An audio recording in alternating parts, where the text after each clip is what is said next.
Now time for your digital dive. Hashtag DemConvention trending online after a historic moment on the convention's virtual stage. It was 1987 when Joe Biden first ran for president. Now, 33 years and 3 presidential campaigns later, he's officially the Democratic nominee.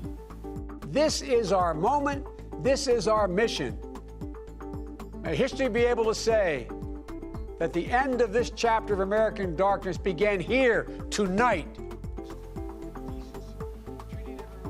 Biden framing his campaign as a fight for America's soul, and during his speech he called for unity from both sides of the aisle while laying out his vision for America.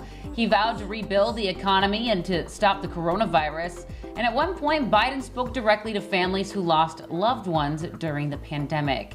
Now, that was just one of several emotional moments of the night, including this one from 13-year-old Braden Harrington.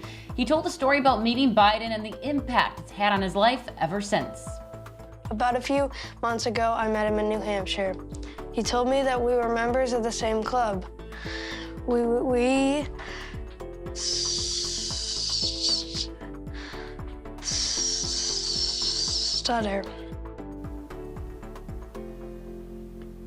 Such a powerful moment. So many people talking about still this morning. Now, Biden's former primary rivals, they also spoke, saying it was an honor to run against him. That included Minnesota Senator Amy Klobuchar, who posted this: "He nailed it. He just did." Hillary Clinton also tweeting, congratulating Biden, saying, "Let's go win this thing." And his rival, President Trump, was hardly silent online. He posted a series of tweets calling Biden a liar and claiming the things Biden said on the stage were just words. Now that the DNC is over, it is the RNC coming up next. The Republican National Convention starting Monday.